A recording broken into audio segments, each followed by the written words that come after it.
Friends, welcome back to Manthan's vlog. ನಾನು ಕಲಾ. ಎಲ್ಲರೂ ಹೇಗಿದ್ದೀರಾ ಸ್ನೇಹಿತರೆ? ನಾನು ಕೂಡ ತುಂಬ ಚೆನ್ನಾಗಿದ್ದೀನಿ. ಹೋದ ವ್ಲಾಗಲ್ಲಿ ನಾನು ಹೇಳಿದೆ ನೋಡಿ, ಈ ರೀತಿಯಾಗಿ ನುಗ್ಗೆ ಸೊಪ್ಪನ್ನ ನೀಟಾಗಿ ಅದರದ್ದು ಹಣ್ಣೆಲೆ ಏನೇನು ಇರುತ್ತೋ ಅದನ್ನೆಲ್ಲ ಕಿತ್ತಾಕಿ ಒಂದು ಬಟ್ಟೆಲಿ ಹಾಕಿಟ್ಟಿದ್ದೆ. ಈಗ ಅದು ಸುಮ್ಮನೆ ಸಿಂಪಲ್ಲಾಗಿ ಸೋಸ್ಕೊಬೋದು. ಸುಮ್ಮನೆ ನಾವು ಹಿಂಗೆ ಒದ್ರಿದ್ರೆ ಸಾಕು ನೋಡಿ, ಎಲ್ಲ ಹಾಗೇ ಬಂದುಬಿಡುತ್ತೆ. ಅದನ್ನು ನಾವು ಕಡ್ಡಿನ ಹಿಂಗಿಸ್ಕೊಬೇಕು ಅಷ್ಟೇ. ಇನ್ನು ಕಾಫಿ ಎಲ್ಲ ಮಾಡಬೇಕಾಗಿತ್ತಲ್ವ, ಬೆಳಿಗ್ಗೆನೇ ಹಾಲು ಕಾಯಕ್ಕಿಟ್ಟು ಕಾಫಿ ಒಬ್ರಿಗಿಟ್ಟು ಎಲ್ಲನೂ ಮಾಡಿಕೊಟ್ಟಿದ್ದಾಯಿತು. ಇನ್ನು ಇವತ್ತು ಸ್ವಲ್ಪ ಹೂವು ಜಾಸ್ತಿನೇ ಸಿಕ್ಕಿದ್ವು, ಮಲ್ಲಿಗೆ ಹೂವು. ಹಾಗಾಗಿ ನಾನು ಇದಕ್ಕೆ ಪತ್ರೆನೂ ಮತ್ತು ಕನಕಾಂಬರ ಹಾಕಿ ಕಟ್ಟಿದ್ರೆ ತುಂಬಾ ಚೆನ್ನಾಗಿರುತ್ತೆ ಅಂತ ಹೇಳಿ ಕಟ್ತಾಯಿದ್ದೆ.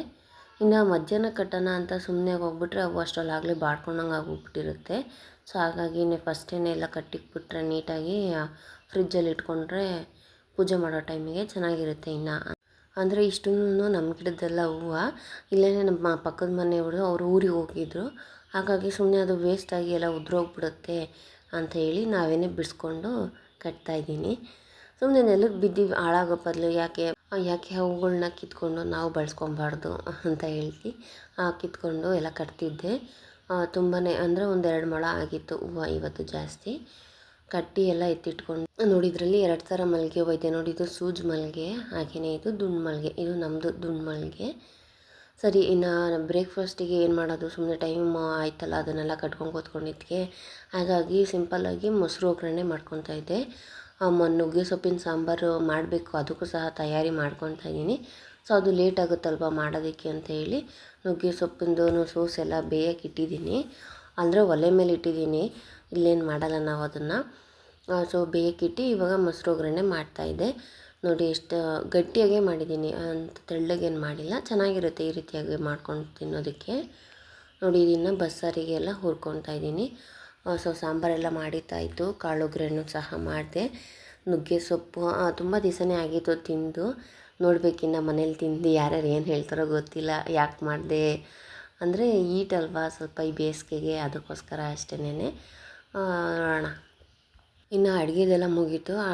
ಸ್ವಲ್ಪ ನಾಷ್ಟ ಮಾಡಿರೋದಾಗಿರ್ಬೋದು, ಕಾಫಿ ಟೀ ಪಾತ್ರೆಗಳೆಲ್ಲ ಇದ್ವಲ್ಲ ಅದನ್ನೆಲ್ಲ ನಮ್ಮವ್ವ ತೊಳಿತಾಯಿದ್ರು. ನನಗೂ ಕೆಲಸ ಇತ್ತಲ್ಲ, ಮನೆಯೆಲ್ಲ ಕ್ಲೀನ್ ಮಾಡ್ಕೊಬೇಕು. ಹಾಗಾಗಿ ಸ್ವಲ್ಪ ಹೆಲ್ಪ್ ಮಾಡ್ತಾಯಿದ್ರು ಇಬ್ಬರೂ.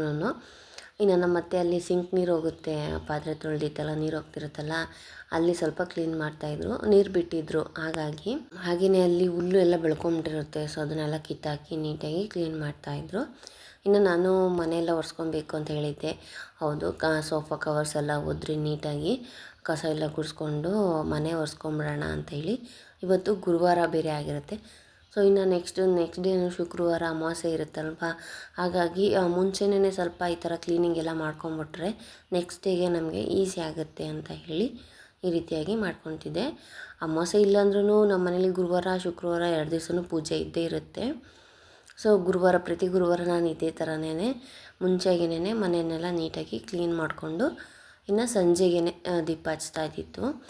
ಈಗಂತೂ ಬಿಸಿಲು ಸಿಕ್ಕಾಪಟ್ಟೆ ಇತ್ತು. ಇಷ್ಟೆಲ್ಲ ಕೆಲಸ ಮಾಡಿ ಮುಗಿಸೋಷ್ಟರಲ್ಲಿ ನಾನು ಒಂದು 11:30 ಆಗಿತ್ತೇನೋ. ಇನ್ನು ತಾನಿನ್ನೂ ಬೇರೆ ನೋಡ್ಕೊಬೇಕಾಗಿತ್ತಲ್ಲ. ಅವಳು ಅಲ್ಲಿ ಅಂದರೆ ಕೆಲಸ ಮಾಡೋರ ಹತ್ರ ಹೋಗ್ತಾ ಇರ್ತಾಳ. ಮತ್ತೆ ಅಲ್ಲಿಂದ ಇಲ್ಲಿ ಕಳಿಸೋದು, ನಾನು ಇಲ್ಲಿಂದ ಅಲ್ಲಿ ಕಳಿಸೋದು, ಅದೇ ಓಡಾಡ್ತಿದ್ಲು.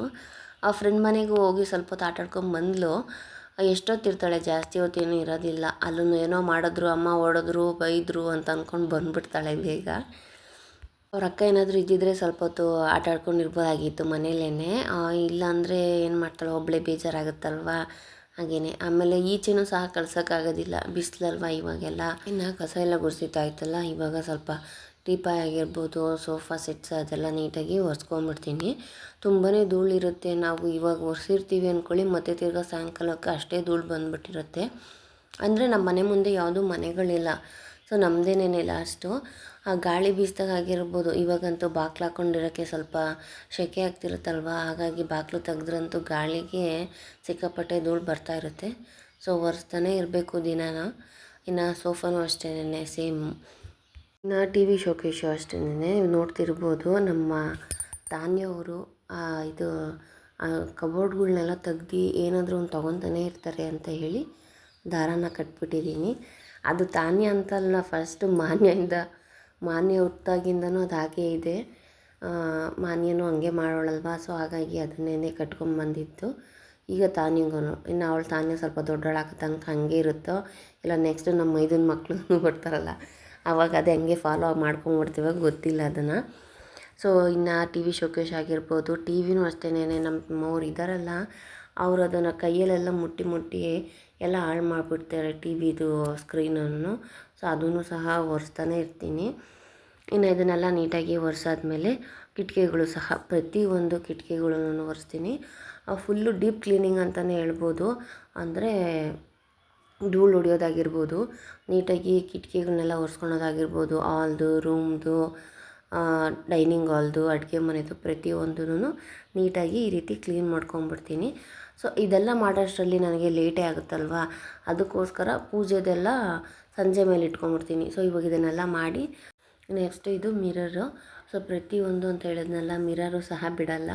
ಏನೋ ಒಂಥರ ಯಾವುದಾದ್ರೂ ಬ್ಯಾಲೆನ್ಸ್ ಕೆಲಸ ಹಂಗೆ ಬಿಟ್ಬಿಟ್ರೆ ಎಲ್ಲ ಮಾಡಿದ್ವಿ, ಇದೊಂದು ಯಾಕೋ ಬಿಟ್ಬಿಟ್ವಲ್ಲ ಅಂತ ಅನಿಸ್ಬಿಡುತ್ತೆ. ಅದಕ್ಕೋಸ್ಕರ ಮಿರರು ಸಹ ನೀಟಾಗಿ ಒರೆಸ್ಕೊಂಡೆ. ಇನ್ನು ನಾನು ನೆಲ ಒರೆಸೋದಕ್ಕೆ ಈ 3 ಪದಾರ್ಥಗಳನ್ನ ಹಾಕ್ಕೊತೀನಿ. ಸೊ ಏನಪ್ಪ ಅಂತಂದರೆ, ಒಂದು ಸ್ವಲ್ಪ ಸಾಲ್ಟ್ ಹಾಕ್ಕೊತೀನಿ, ಪುಡಿ ಉಪ್ಪು, ಹಾಗೆ ಅರಿಶಿನ, ಒಂದು ಸ್ವಲ್ಪ ಗಂಜಲ, ಹಾಗೆಯೇ ಪೆನಾಯ್ಲು, ಇಷ್ಟು ಸಹ ಹಾಕ್ಕೊತೀನಿ. ಸೊ ಇಷ್ಟನ್ನು ಹಾಕ್ಕೊಂಡು ನೆಲ ಒರೆಸೋದ್ರಿಂದ ಯಾವುದೇ ಒಂದು ನೆಗೆಟಿವಿಟಿ ಅನ್ನೋದಿರೋದಿಲ್ಲ, ಮನೆಗೆ ಕ್ಲೀನಾಗಿರುತ್ತೆ. ಸೊ ನಾವು ಮಕ್ಕಳಿದ್ದಾವೆ ಅಂತ ಅಲ್ಲ, ಪ್ರತಿಯೊಬ್ಬರೂ ಈ ರೀತಿ ಮಾಡೋದ್ರಿಂದ ತುಂಬ ಒಳ್ಳೆಯದಾಗುತ್ತೆ. ಅಟ್ಲೀಸ್ಟ್ ವಾರದಲ್ಲಿ ಒಂದು ಸತಿನಾದರೂ ಈ ರೀತಿಯಾಗಿ ಹಾಕ್ಕೊಂಡು ನೆಲ ಒರೆಸ್ಕೊಂಡ್ರೆ ತುಂಬ ಒಳ್ಳೆಯದು. ಇನ್ನು ನಾನು ಮೇಯ್ನಾಗಿ ಏನಂತ ಹೇಳಿದ್ರೆ, ಈಗ ನೀವು ಸಾಲ್ಟು ಹಾಕೋದಿಲ್ಲ, ಅರಿಶಿನನೂ ಹಾಕೋದಿಲ್ಲ, ಪರವಾಗಿಲ್ಲ, ಅಟ್ಲೀಸ್ಟ್ ಗಂಜಲನಾದರೂ ಹಾಕ್ಕೊಬೇಕು. ನಾನಂತೂ ದಿನ ನೆಲ ಒರೆಸ್ಬೇಕಾದ್ರೆ ಗಂಜಲ ಹಾಕ್ಕೊಂಡೇ ನೆಲ ಒರೆಸೋದು. ಅದು ಇವಾಗಿಂದ ಅಂತಲ್ಲ, ಆಗಿನ ಕಾಲದಿಂದನೂ ರೂಢಿ ಆಗಿರೋಂಥದ್ದಲ್ವ ಅದು. ಸೊ ಗಂಜಲ ಹಾಕಿ ನೀಟಾಗಿ ಮನೇನ ಒರೆಸ್ಕೊಂಡು ಶುದ್ಧಿ ಮಾಡೋವಂಥದ್ದು. ಸೊ ನಾನು ಹಾಗೆಯೇ ಮನೆಯೆಲ್ಲ ಒಳಗಡೆನೂ ಒರೆಸಿದ್ದಾಯಿತು. ಇನ್ನು ಇದು ಕಾಂಪೌಂಡು ಸಹ ಒರೆಸ್ತಾ ಇದೆ. ಈಗಲೇ ಎಲ್ಲ ಒರೆಸ್ಬಿಟ್ಕೊಂಬಿಟ್ರೆ ಬಿಸಿಲಿಗೆ ಬೇಗ ಒಣಕೊಂಬಿಡುತ್ತೆ ಅಂತ ಹೇಳಿ ನೀಟಾಗಿ ಒರೆಸ್ತಾ ಇದೆ. ಇಷ್ಟೆಲ್ಲ ಕೆಲಸ ಮುಗೀತು. ನನ್ನ ಮಗಳಿಗೆ ಬೆಳಗ್ಗೆನೇ ಅವರಪ್ಪ ನಾಷ್ಟ ಮಾಡಿಸಿದ್ರು. ಅವ್ರು ನಾಷ್ಟ ಮಾಡಬೇಕಾದ್ರೆ ಈಗ ಇನ್ನೊಂದು ಸತಿ ಇವಾಗ ನಾವು ಊಟ ಮಾಡೋ ಟೈಮ್ ಆಯ್ತಲ್ಲ. ಸೊ ಈಗ ಅವಳಿಗೆ ಅಂದರೆ ನಾವು ಇಷ್ಟೆಲ್ಲ ಕೆಲಸ ಮಾಡಾದ್ಮೇಲೆ ಲಾಸ್ಟಿಗೆ ನಾಷ್ಟ ಮಾಡಿ ಸ್ವಲ್ಪ ಹೊತ್ತು ರೆಸ್ಟ್ ತಗೊಳೋದು ಅಂತ ಹೇಳಿ ಬಂದ್ವಿ. ನಮ್ಮ ಅತ್ತೆನೂ ಅವರು ಫ್ರೆಶ್ ಅಪ್ ಎಲ್ಲ ಆಗಿ ಮುದ್ದೆ ತಿಂತಿದ್ದಾರೆ. ಬಸ್ಸಾರಿಗೆ ಮುದ್ದೆ ಮಾಡಿದ್ದೆ. ನಾನು ಮೊಸರು ಒಗ್ಗರಣೆಗೆ ಅನ್ನ ಅಂದರೆ ಮೊಸರು ಒಗ್ಗರಣೆ, ಅನ್ನ, ಹಾಗೆ ಸ್ವಲ್ಪ ನುಗ್ಗೆ ಸೊಪ್ಪು ಇಷ್ಟನ್ನು ಹಾಕ್ಕೊಂಡೆ. ಅವಳು ಹೆಂಗೆ ಕೇಳ್ತಾಳೆ ನೋಡಿರಿ, ನನಗೆ ಅನ್ನ ತಿನ್ನಿಸು ಅಂತ ಸೈನ್ ಮಾಡಿ ನನಗೆ ಹೇಳ್ತಾಳೆ. ಬಾಯಲ್ಲಿ ಮಾತಾಡಿ ಹೇಳ್ತಿರ್ಲಿಲ್ಲ, ಸೈನ್ ಮಾಡಿ ಹೇಳ್ತಾಯಿದ್ಲು. ಸೊ ನೋಡಿ, ನಾನು ಮೊಸರು ಒಗ್ಗರಣೆನೂ ಪಾಪುಗೂ ಸಹ ತಿನ್ನಿಸ್ಕೊಳಕ್ಕೆ ಸ್ವಲ್ಪ ಜಾಸ್ತಿ ಇಟ್ಕೊಂಡಿದ್ದೀನಿ ಅಷ್ಟೇನೆ. ಇನ್ನು ಊಟ ಎಲ್ಲ ಆಯಿತು. ನಾನು ಸ್ವಲ್ಪ ಹೊತ್ತು ರೆಸ್ಟ್ ಮಾಡಿದ್ದೆ, ಮಲ್ಕೊಂಡು ಎದ್ದು ನೆಕ್ಸ್ಟ್ ಈಗ ಅಂಡೆ ಒಲೆ ಹಚ್ಚಿದ್ವಿ. ಸೊ ವಾರ ಅಂತ ಹೇಳಿದ್ನಲ್ಲ, ಇನ್ನು ಅಂಡೆ ಒಲೆ ನೀರು ಯಾಕೆ ಅಂದರೆ, ಈ ಬಿಸಿಲಲ್ಲಿ ನನಗೇನು ಬಿಸಿನೀರು ಇಕ್ಕೊಬೇಕು ಅಂತ ಆಸೆ ಆಗ್ತಿಲ್ಲ, ಆದರೆ ತಲೆಗೆ ಸ್ವಲ್ಪ ಎಣ್ಣೆ ಹಾಕ್ಕೊಂಡಿದ್ದೆ. ಹಾಗಾಗಿ ಬಿಸಿನೀರಲ್ಲಿ ಸ್ನಾನ ಮಾಡಿದ್ರೆ ಎಣ್ಣೆ ಕ್ಲೀನ್ ಆಗುತ್ತೆ ಅಂತ ಹೇಳಿ ಬಿಸಿನೀರನ್ನ ಕಾಯಿಸ್ಕೊಂಡೆ. ನಾನು ಈ ನಡುವೆ ಅಂತೂ ತಣ್ಣೀರಲ್ಲೇ ಸ್ನಾನ ಮಾಡ್ತಿರೋದು. ನಮ್ಮ ತಾನಿಯೂ ಅಷ್ಟೇ, ನೀರು ಕಾಯಿಸಿಲ್ಲಪ್ಪ ಬಿಸಿನೀರು ಅಂತ ಅಂದರೆ, ಪರವಾಗಿಲ್ಲ ತಣ್ಣೀರಲ್ಲೇ ಸ್ನಾನ ಮಾಡ್ಕೊತೀನಿ ಅಂತ ಅವಳು ಅದೇ ಮಾಡ್ತಿದ್ದಾಳೆ 3 ದಿವಸದಿಂದ. ಅವರಿಗಂತೂ ಮಕ್ಕಳಿಗೆ ತಣ್ಣೀರಲ್ಲಿ ಆಟ ಆಡೋದು ಒಂದು ಹವ್ಯಾಸ ಆಗೋಗ್ಬಿಟ್ಟಿದೆ ಈ ನಡುವೆ. ಸೊ ನೀರು ಸ್ವಲ್ಪ ಬೆಚ್ಚಗಾದರೂ ಸಾಕು, ಏನು ಜಾಸ್ತಿ ಕಾಯಿಸೋವಂಥ ಅವಶ್ಯಕತೆ ಇರೋದಿಲ್ಲ. ಸ್ವಲ್ಪ ಬೆಚ್ಚಗಾಗಲಿ ಅಂತ ವೆಯ್ಟ್ ಮಾಡಿ ಸ್ನಾನ ಎಲ್ಲ ಮಾಡ್ಕೊಂಡಿದ್ದಾಯಿತು. ಇನ್ನು ದೇವ್ರ ಸಾಮಾನೆಲ್ಲ ತೊಳೆದಿಟ್ಬಿಡ್ತೀನಿ. ನಾನು ಆಲ್ರೆಡಿ ಒಂದು ವ್ಲಾಗ್ ಮಾಡಿದ್ದೀನಿ, ಆ ದೇವ್ರ ಪಾತ್ರೆಗಳನ್ನ ಯಾವ ದಿನ ತೊಳಿಬೇಕು, ಹಾಗೆ ಯಾವ ದಿನ ತೊಳಿಬಾರ್ದು, ದೇವ್ರ ಮನೇನ ಯಾವ ರೀತಿ ಕ್ಲೀನ್ ಮಾಡ್ಕೊಬೇಕು ಅದ್ರ ಬಗ್ಗೆ ಪ್ರತಿಯೊಂದು ಮಾಹಿತಿನ ನಾನು ಒಂದು ವ್ಲಾಗಲ್ಲಿ ಅಪ್ಲೋಡ್ ಮಾಡಿದ್ದೀನಿ. ಯಾರಾದರೂ ನೋಡಿಲ್ಲ ಅಂದರೆ ನೋಡಿ ಅಂತ ಹೇಳ್ತೀನಿ. ಸೊ ನಾನು ದೇವ್ರ ಪಾತ್ರೆಗಳನ್ನೆಲ್ಲ ನೀಟಾಗಿ ತೊಳೆದಿಟ್ಕೊಂಡೆ. ಜಾಸ್ತಿ ಏನಿಲ್ಲ ನಮ್ಮ ಮನೆಯಲ್ಲಿ, ಕಮ್ಮಿಯೇ, ಜಾಸ್ತಿ ಏನು ಮಾಡ್ಕೊಳಕ್ಕೆ ಹೋಗಿಲ್ಲ. ಸಾಕು ಕಳಚ, ಹಾಗೆಯೇ ದೀಪ, ಗಂಟೆ ಬಾರಿಸೋದಕ್ಕೆ, ಒಂದೆರಡು ವಿಗ್ರಹಗಳು ಗಣೇಶನು, ಅಷ್ಟೇನೆ, ಸಿಂಪಲ್ಲೇನೆ. ಟೈಮು ಅಷ್ಟೊಂದೇನು ತೊಗೊಳೋದಿಲ್ಲ. ಎಲ್ಲ ನೀಟಾಗಿ ತೊಳೆದೆತ್ತಿಟ್ಕೊಂಡೆ. ನೋಡಿ ನೋಡ್ತಿರ್ಬೋದು, ಇಷ್ಟೇನೆ. ಒಂದು ಅರ್ಧ ಗಂಟೆಲೆಲ್ಲ ನೀಟಾಗಿ ತೊಳೆದು ಒರೆಸಿಟ್ಕೊಂಬಿಡ್ಬೇಕು ಆಗಲೇನೆ. ಸೊ ಇನ್ನು ಇದಕ್ಕೆಲ್ಲ ಕುಂಕುಮ, ಅರಿಶಿನ ಕುಂಕುಮ ಎಲ್ಲ ಇಟ್ಟು ರೆಡಿ ಮಾಡ್ಕೊತೀನಿ. ಇವತ್ತು ಗುರುವಾರ ಆಗಿರೋದ್ರಿಂದ ಪೂಜೆನೂ ಸಹ ಮಾಡಿದೆ. ಸುಮ್ಮನೆ ಸಿಂಪಲ್ಲಾಗಿ ಒಂದೊಂದು ಹೂವನ್ನ ಇಟ್ಟು ಪೂಜೆ ಮಾಡಿದೆ. ಹಾಗೆಯೇ ನಮ್ಮ ಮಾವನವರು ರಾಘವೇಂದ್ರ ಸ್ವಾಮಿಗೆ ಹೋಗ್ಬಿಟ್ಟು ಬಂದಿದ್ದರು. ಅಂದರೆ ಬುಧವಾರ ನೈಟ್ 10 ಗಂಟೆಗೆ ಮನೆ ಬಿಟ್ಟರು. ಸೊ ಇವತ್ತು ಗುರುವಾರ ಮಧ್ಯಾಹ್ನ 2 ಗಂಟೆ ಅಷ್ಟರಲ್ಲೆಲ್ಲ ಮನೆಗೆ ವಾಪಸ್ ಬಂದಿದ್ದರು. ಸೊ ಬೇಗನೆ ಹೋಗಿ ದರ್ಶನ ಸಹ ಎಲ್ಲ ಬೇಗನೆ ಆಗಿತ್ತು. ಹೆಂಗೋ ನನಗೂ ಖುಷಿ ಆಯಿತು. ವಾರದ ದಿವಸ ದೇವ್ರ ಪ್ರಸಾದ ಇಟ್ಟು ಪೂಜೆ ಮಾಡಿರೋದ್ರಿಂದ ಸ್ವಲ್ಪ ಸಮಾಧಾನ ಆಯಿತು. ಇನ್ನು ನಾವು ಊಟ ಎಲ್ಲ ಮಾಡಿತಾ ಆಯಿತು. ಅದಾದ ನಂತರ ವಾಕಿಂಗ್ ಮಾಡ್ತೀವಿ. ಈಚೆಗಡೆ ಸ್ವಲ್ಪ ತಣ್ಣಗೆ ಗಾಳಿ ಬೀಸ್ತಾ ಇರುತ್ತೆ. ಒಂದು ಸ್ವಲ್ಪ ಹೊತ್ತು ಓಡಾಡಬೇಕಲ್ವ ಊಟ ಮಾಡಾದ್ಮೇಲೆ. ಹಾಗಾಗಿ ಈಚೆ ಬಂದು ಸ್ವಲ್ಪ ಹೊತ್ತು ವಾಕಿಂಗ್ ಮಾಡಿದ್ವಿ. ನಮ್ಮ ತಾನಿನ ವಾಕಿಂಗ್ ಸ್ಟೈಲ್ ನೋಡಿ ಹೆಂಗೆ ನಾನು ನಡೆಯೋದು ಅಂತ ಹೇಳಬೇಡಿ. ಅವಳು ಸುಮ್ಮನೆ ತಮಾಷೆಗೆ ಆ ರೀತಿ ಮಾಡಿತ್ತು. ನಮ್ಮ ಮಗಳು ಚೆನ್ನಾಗಿ ಓಡಾಡ್ತಾಳೆ. ಇನ್ನು ವಾಕಿಂಗ್ ಎಲ್ಲ ಮಾಡಿ ಸ್ವಲ್ಪ ಹೊತ್ತು ಹಾಗೆಯೇ ನಮ್ಮ ಮಾನಿನೂ ಸಹ ಫೋನ್ ಮಾಡಿದ್ಲು. ಅವಳ ಹತ್ರನೂ ಸ್ವಲ್ಪ ಹೊತ್ತು ಮಾತಾಡಿಕೊಂಡು ಜಾಸ್ತಿ ಹೊತ್ತು ಮಾತಾಡಿದ್ಲು. ಅಂದರೆ ಅವ್ರ ಅಜ್ಜಿ ತಾತನ ಹತ್ರ, ಅವ್ವನ ಹತ್ರ, ತಾನಿನ ಹತ್ರ ತುಂಬ ಹೊತ್ತೇ ಮಾತಾಡಿದ್ಲು. ಮಾತಾಡಿ ಇನ್ನು ಮಲ್ಕೊಳೋದು ಅಷ್ಟೇ ಕತೆ ಅಂತ ಹೇಳಿ ಮನೆಗೆ ಒಳಗಡೆ ಹೋಗ್ತಾಯಿದ್ದೀವಿ. ಸೊ ಇಷ್ಟ ಆಗಿತ್ತು ಸ್ನೇಹಿತರೆ ಇವತ್ತಿನ ವ್ಲಾಗ್. ಸೊ ಯಾರಿಗೆಲ್ಲ ಇಷ್ಟ ಆಗಿರುತ್ತೋ ಪ್ಲೀಸ್ ಲೈಕ್ ಮಾಡಿ. ಹಾಗೆ ಇನ್ನೂ ಯಾರೆಲ್ಲ ನನ್ನ ಚಾನಲ್ನ ಸಬ್ಸ್ಕ್ರೈಬ್ ಮಾಡದೆ ನೋಡ್ತಾ ಇದ್ದೀರೋ ದಯವಿಟ್ಟು ಸಬ್ಸ್ಕ್ರೈಬ್ ಮಾಡಿ ಅಂತ ಕೇಳ್ಕೊತೀನಿ. ಸೊ ಇಷ್ಟ ಆಗಿದ್ದರೆ ಲೈಕ್ ಮಾಡಿ ಸ್ನೇಹಿತರೆ ಪ್ಲೀಸ್. ಹಾಗೆ ಮತ್ತೆ ಸಿಗೋಣ ಮುಂದಿನ ವ್ಲಾಗಲ್ಲಿ. Until then take care. Thanks for watching. ಧನ್ಯವಾದಗಳು.